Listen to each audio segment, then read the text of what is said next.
महाराष्ट्र काँग्रेसमध्ये मोठा भूकंप झालाय। माजी मुख्यमंत्री आणि काँग्रेस नेते अशोक चव्हाण यांनी काँग्रेसच्या प्राथमिक सदस्यत्वासह आमदारकीचा राजीनामा दिलाय। अशोक चव्हाणांनी विधानसभा अध्यक्ष राहुल नार्वेकर यांच्याकडे जाऊन विधानसभा सदस्यत्वाचा राजीनामा दिला। विधानसभा अध्यक्ष राहुल नार्वेकरांनीही त्यांचा राजीनामा स्वीकारलाय। चव्हाण भाजपत प्रवेश करणार हे आता जवळपास निश्चित झालंय। चव्हाण दिल्लीत जाऊन भाजप प्रवेश करतील अशी शक्यता वर्तवण्यात आली आहे। दरम्यान 1-2 दिवसात राजकीय दिशा स्पष्ट करू असं अशोक चव्हाण यांनी सांगितलंय।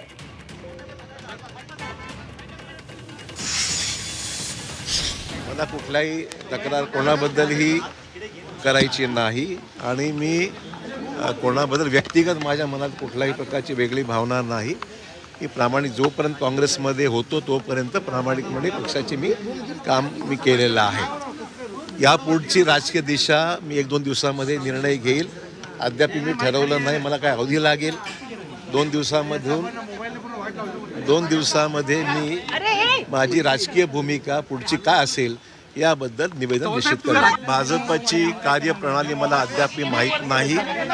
भाजपमध्ये जाण्याचा अद्यापही मी कुठलाही निर्णय अद्याप घेतलेला नाही।